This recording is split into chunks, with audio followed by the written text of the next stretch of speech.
All right. Hello, everyone, and welcome back to another episode of CO Pod. I'm your host, Caroline, and today I'm joined by Kate Glantz.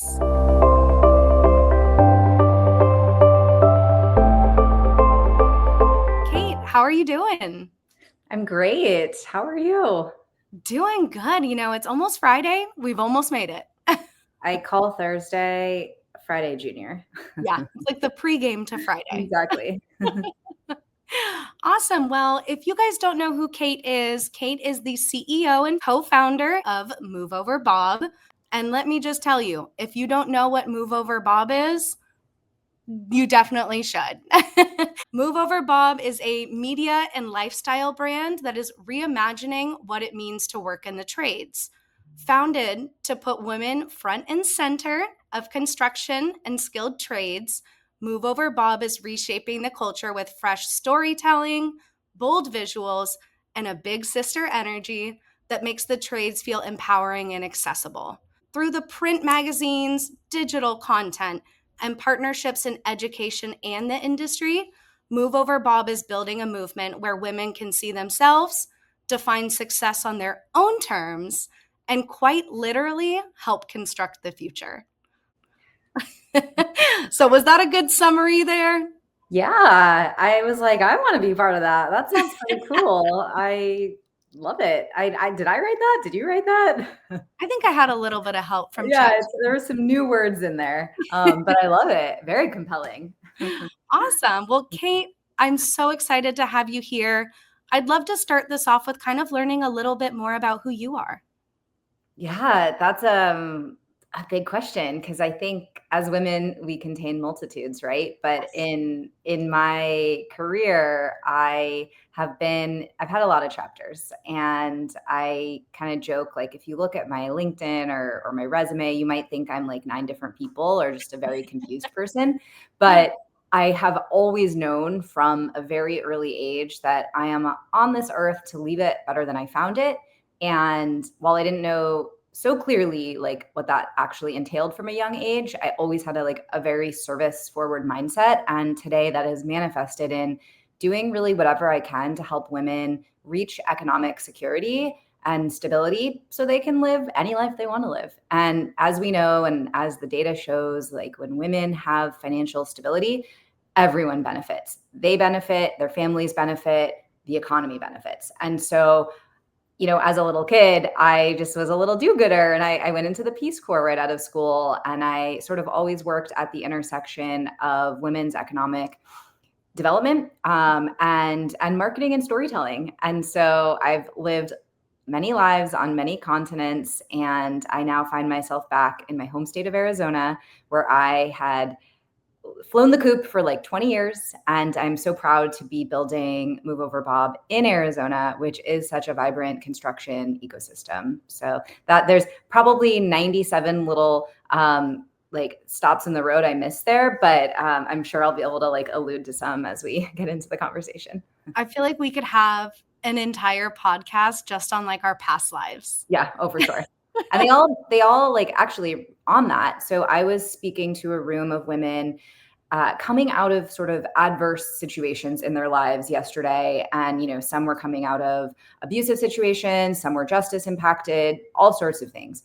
And I was like, if you're in this room and you made it this far, like I can't even imagine the toolbox of skills that you have that will be transferable into this next part of your life in construction, because you don't start at zero. Even if you keep bouncing around, you're only gaining more skills. And I really believe that so many life skills especially transfer into whatever comes ahead and just gives us more perspective on what we're doing. That's awesome. I love hearing all about, your past lives. And that's kind of something I want to talk about a little bit more, all of our different past lives and career pivots. How did you make your way into construction? It was not a linear journey, and it definitely was not something as a kid that anyone ever really uh, showed me that it was a possibility, even though, and this is so ironic, that I come from a construction family. My dad still sells nuts and bolts. Wow. And my mom she's retired, but she sold wallpaper for like 30, 40 years to the trades. So she was selling to Wow. like model homes back when that was very popular. So construction actually, was the work that put food on the table for my family. Mhm. And yet, and I was fascinated by excavators and backhoes and, like most kids, or at least like most boys. And yet at no stage ever did anyone ever suggest construction as a path, whether as a trade or as a, engineering degree or construction management. So there were many like sliding doors moments in my life where I was in the Peace Corps building latrines and basically acting as a general contractor without having any vocabulary for what that meant.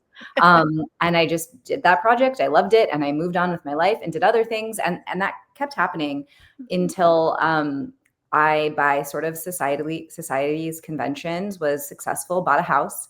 It was actually a condo. So I was fortunate that there was a building engineer. And I had no idea how to fix anything, but inevitably, as a new homeowner knows, things are going to break quickly.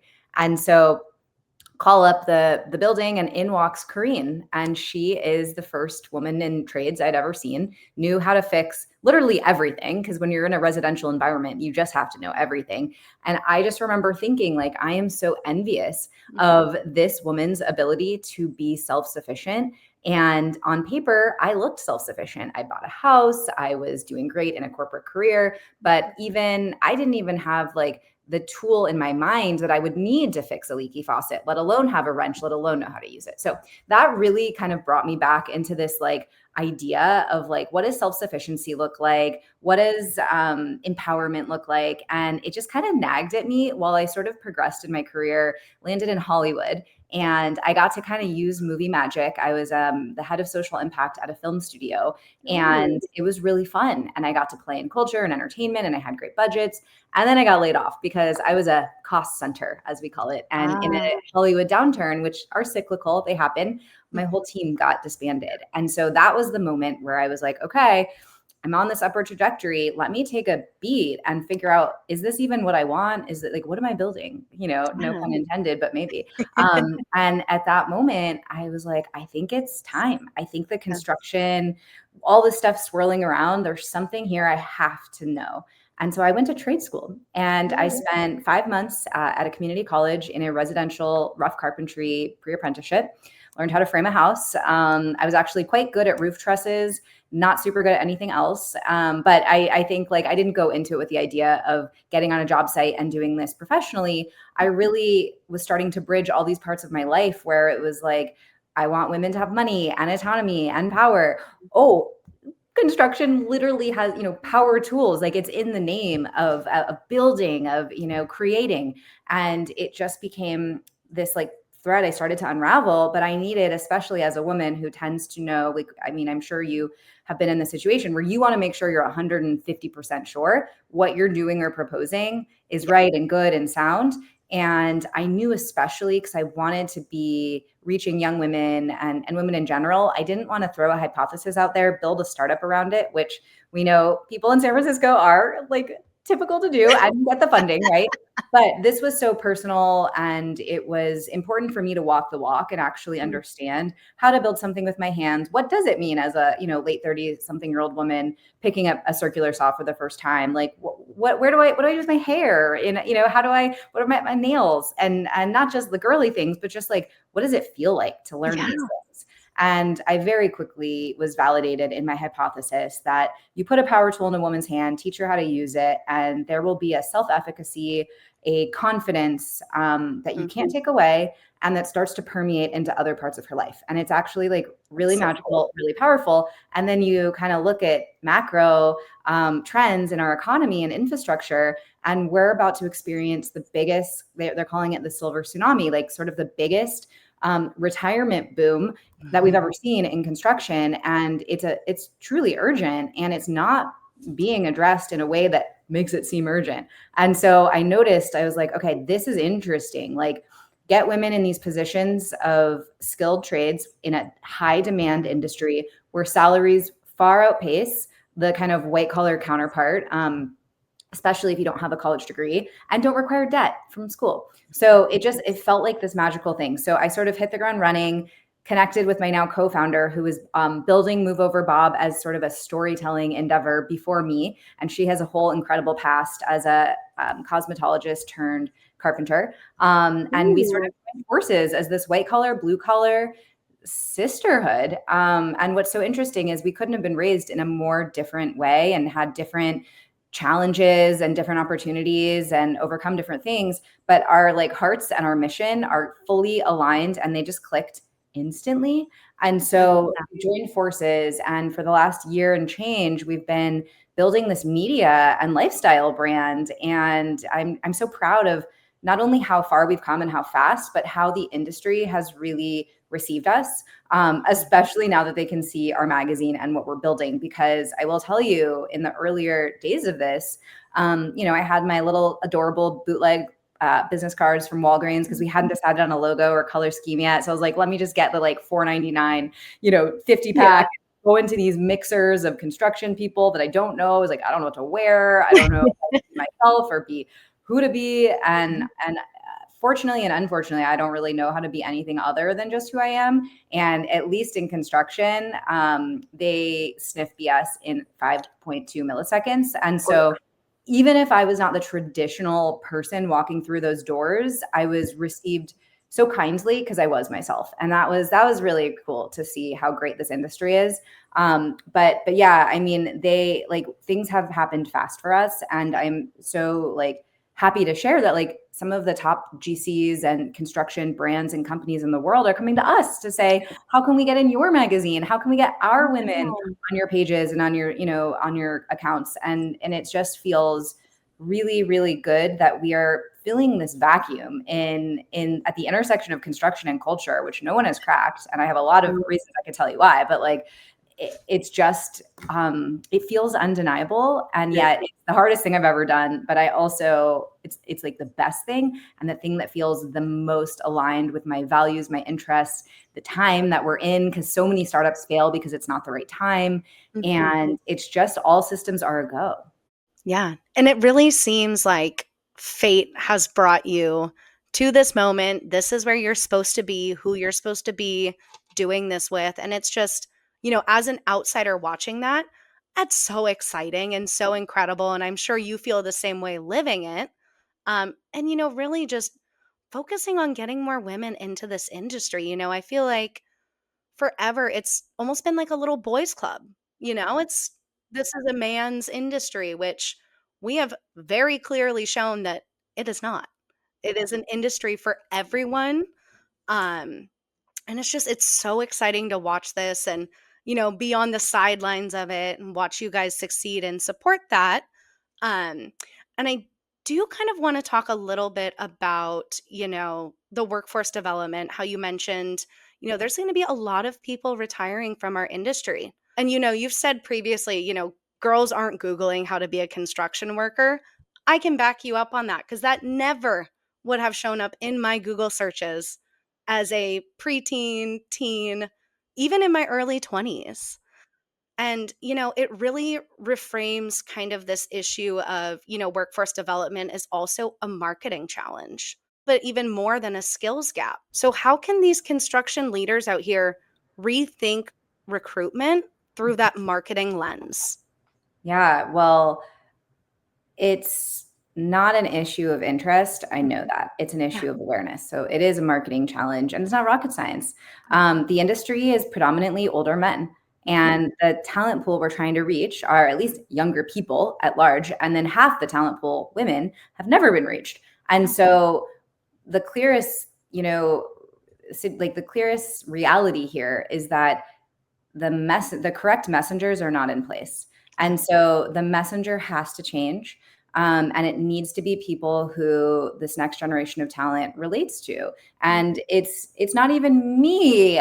Even though I feel cool and young. I know, I feel too old now. I'm like, they won't listen to me. No. Like, I'm a millennial. They don't want to hear from me at all. My job is to talk to industry and educators and sort of the ecosystem. But what I'm so proud that we're doing is actually building the universe, the platform, the community for women, tradeswomen in the first 10 years or even 5 years of their career to actually serve as those liaisons and ambassadors to the next generation, because they speak the same language, they have the same, like interests, they get each other. And it's sort of that authority thing. Like, you don't want to listen to what your mom says, even if it's totally right, but you will listen to your cool cousin. And so that's sort of what we're doing here is tradeswomen don't have a lot of time on their hands. They're not in the mix as much as a white collar woman in construction, which we also very much need in our community, and sort of outstretching their hands to get women in architecture, engineering, all these other jobs too. But it's the tradeswomen giving them the microphone and actually sometimes like showing them how to use it, because most of them have never literally used a microphone and they're terrified, but they're so certain that they need to step into this responsibility to reach out to these girls. But I can't expect women working from 3 a.m. to 1 p.m. or whatever to go figure out how to set up an event and da da da da. It's like, no. Let us build this world and this community, and like, you raise your hand when you can and want to, in the way you can and want to. And so it's all about creating the conditions to let the right messengers close the deal. And it's not enough to like say earn while you learn. Like, great, that's important, and we do want to make sure young people know that an apprenticeship is an ability to earn money, not incur debt, and learn, because there's actually so much misinformation and many misconceptions about what an apprenticeship even is. So we're starting at a very basic point, but it's those are like the data, the talking points, like whatever. The messenger is the one who they're looking at, who they're looking for themselves in, to be like, could I wear this proverbial tool belt and walk in these boots, right? And if they're not going to see it. If it's someone that's totally unrelatable, it's just not going to be that kind of resonance that we desperately need, because we don't see a lot of women and younger people, generally men either, that are sort of in these roles and saying, hey, the water is awesome over here. Like, I not only can I fix anything in my house, but I bought my house and I don't have debt, and I go on a Disney cruise with my kids, and I have this weird expensive hobby, and this is my tool collection, and these are my nails, right? Like, it's a lifestyle, and it's one that I think anyone not in a blue collar sort of family might have no idea, like the way that this is a profitable, stable, and badass lifestyle. And that's the other piece of recruitment, is it can't just be like, this is what a welder does, this is what a welder makes. For sure, these are important things because people don't know. You have to show what they're doing on the weekends and how they can show up. Like, we actually have this TikTok video that I'm very proud of. It's incredibly viral. It has 130,000 likes in the last couple of days. Whoa. And a million views. And it is a less than 20-second video of Emily, a high school junior who's been welding since she was 10. She has blue hair, piercings everywhere, and literally 4-inch Halloween themed nails. And I was like, we were just in this high school talking to the girls, just learning about their lives. And before we left, I was like, dude, let me do a quick nail check on camera. I want to post this. It was a 1 minute situation, posted it. And I have probably 100 girls in the comments asking about welding, because they thought it was bad, right? And then it's like all these older women, not even older, but just established tradeswomen being like, oh, I wear my nails like this and da da da. And I know she has nails. I want her as my welder, my mechanic. And so it's nothing a brand or a recruitment campaign or HR could ever fathom to manufacture. And yet it has cut through more than anything we have done to date. And it was a 20-second casual video, but it's just the power of the messenger, the lifestyle, the self-expression, all of these other things outside of the bullet points of what these jobs are. And the last piece I'll say on that is, I have very different conversations depending on my audience. I'm not really telling teen girls, the skilled trades crisis is an emergency and our national infrastructure is in peril, and they don't care. They'd be like, what? They didn't do that. We did that. Big college, all of the things, all the forces did that. For them, I want to show them this is community, this is purpose, this is a stable paycheck, this is self-expression, all the things. And it's important to not let our messages go in the wrong places. And that's Yeah. their marketing 101. It's like, of course I'm shouting this to teachers to be like, please, like, get your students what they need to like understand what the opportunity is, and I need to scare you with the problem. Yeah. And so it's really interesting. I think we need to take a more nuanced and thoughtful approach to recruitment. It's not just a recruiter. There is an entire ecosystem of creative and campaigns and marketing and ambassadors, all of that need to be thought through if you want to actually get results. Yeah. And I mean, it's, there's the whole part of like the information part of, this is what the welder does, this is what a carpenter does, but actually showing them inside of what a day to day looks like. You can still have your gorgeous nails and your eyelashes, like you can still be a girl, you are still a girl. So you can still have that freedom to express that, and showing that day-to-day life, those real people, those real stories through storytelling is such a, and I only don't even want to say this, but it's a unique approach, and it shouldn't be. That should be how we do this. Yeah, it's very clear to me and to Angie, Yeah. like but we represent this like at the intersection of the Venn diagram of like marketing and advertising and construction. We are in a very tiny little space because we're pretty serious about OSHA compliant photos, about never putting a tool in a woman's hand she wouldn't use for that job, for the cool Exactly. photo. Media doesn't know what OSHA is. They don't know, they're looking for the best angle. Whereas construction does not have the like always the creativity or the appetite for edgier, riskier, less sort of tried and true campaigns. And so we get to kind of play in this intersection where no one really knows that much about either thing. And together, Angie and I sort of live in these worlds together. And so it's really fun because everyone's like, cool, you guys do that and we'll be part of it. I'm like, yes. Yeah. Thank you. Well, and it's like, even like you I think of can't like tell you how many times I've looked up construction stock photos for like our articles and things like that. And even in these photos, it's all dudes. And it's like, half the things, like, they're not even doing it right. Like, I can't put that on an article being sent out to, the entire construction industry, because they're going to look at it and be like, okay, so why is the hammer upside down? Exactly.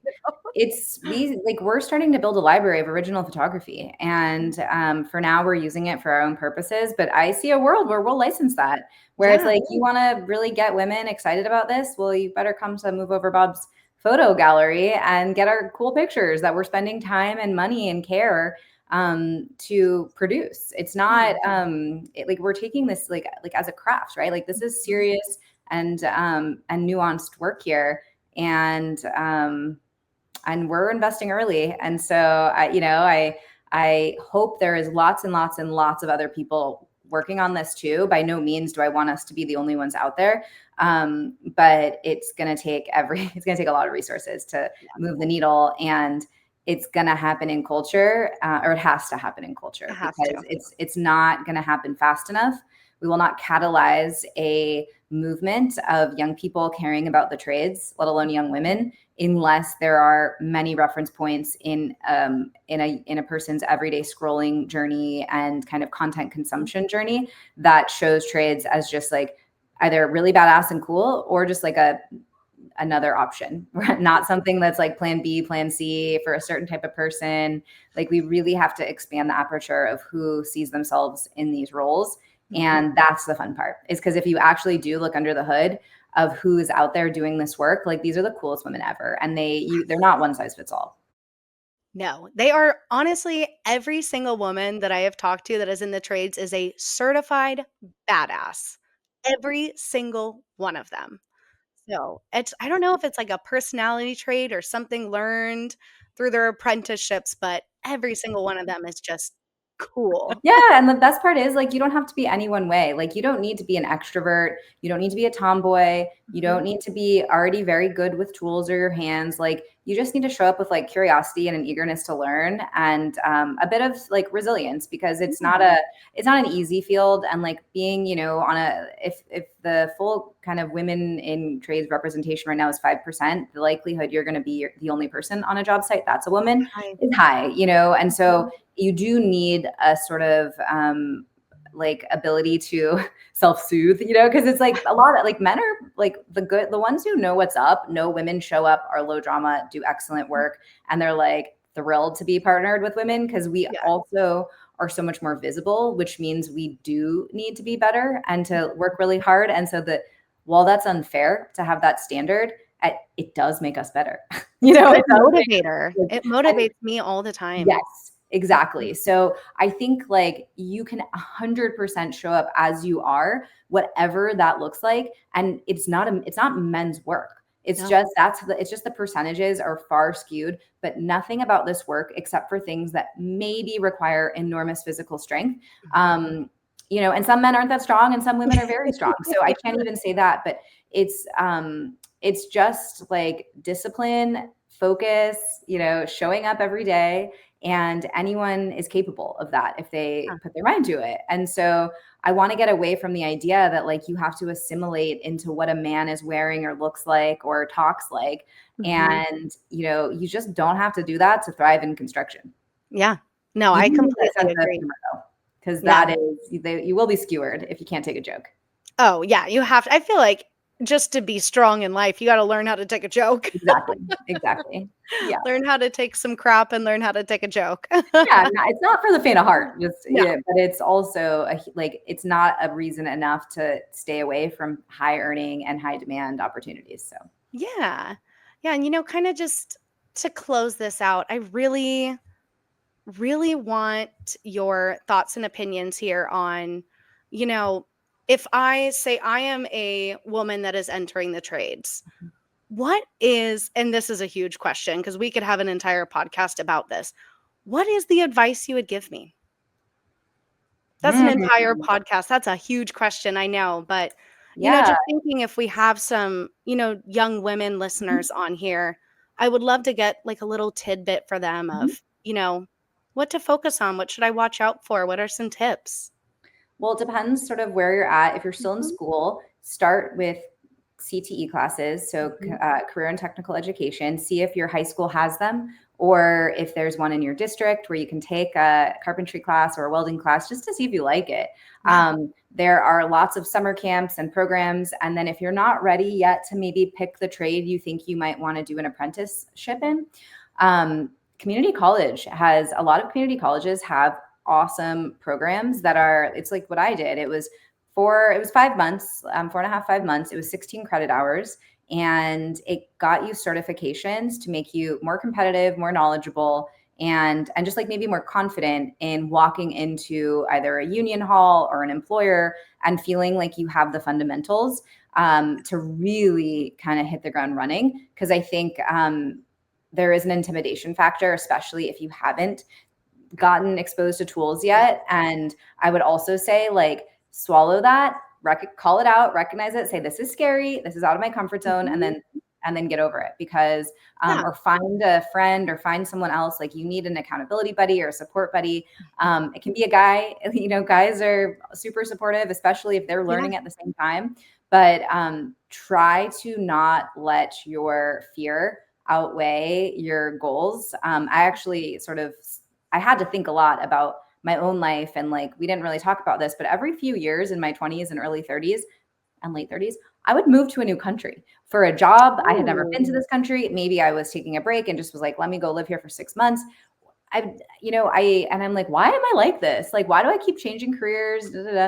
And I was like, oh, the one thing I can kind of sum it up as is I've never let my curiosity be outweighed by fear. And so it's, you might fall on your face, but then get up and guess what? You learn maybe not how to fall on your face in that way. And then take a few more steps and then you're going to trip in a different way. But like, it's just, life is short. Nothing is guaranteed. So just go in head first. And then the maybe more practical piece of advice I'll say is like, if you're in a training program it is the people training you. It's their job to help you be successful. So ask them questions. Like, do not be afraid to just say, I don't really know how to do this. Can you show me, or can you say it again? That is actually what you're there for. And employers will be so grateful you learned how to make mistakes in training before you go and make mistakes on actual materials, and on, and time on the job. So Oh, yeah.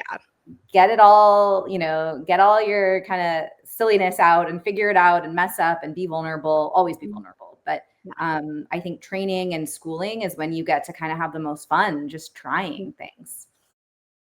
Yeah. Yeah. The experimentation part of it is huge. You don't know that you like working with power tools until you actually pick one up and you try it and you're like, ooh, this is cool.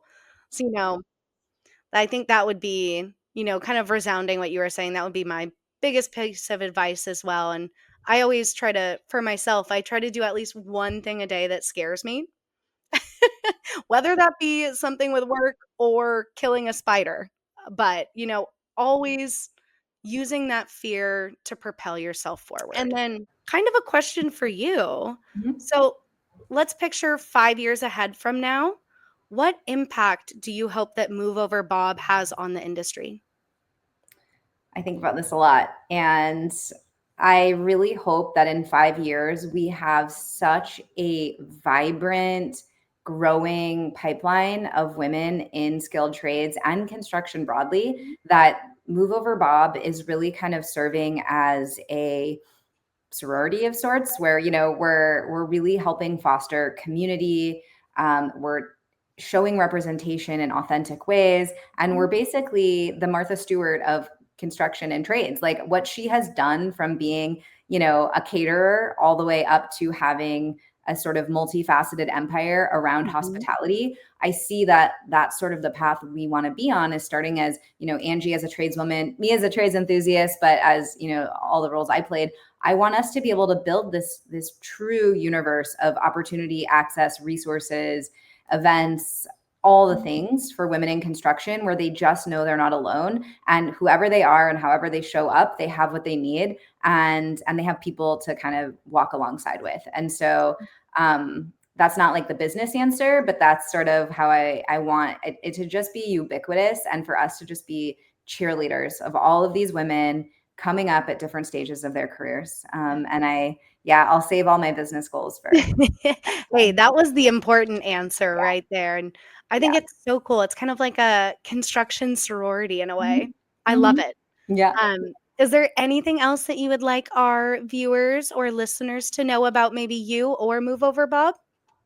I would just say, if you want to learn more, check us out at moveoverbob.com. Our magazines are in about 400 schools and nonprofits across Arizona, distributed free. So if you happen to be associated with or know of a school or nonprofit that could benefit from it, send them our way. And if you want to have the magazine at home and delivered to your door, you can also become a subscriber on our website. So it does focus on stories in Arizona for now, but it's applicable information to kind of young builders everywhere. Yeah, and you can actually meet Kate and pick up a copy of Move Over Bob at our CO Summit Phoenix event later in the spring. So we're super excited to have you there, have Move Over Bob there, and have all of those resources for our students coming in. And then we'll also put all your links down there in the description so anyone can come check you out. But thank you so much for being here with me today. I feel like this was a great episode. Always love talking to you. We have such a great time together. So really, thank you so much, Kate. Thank you for having me. Awesome. And we'll see all of you guys on the next episode of CO Pod. Thank you.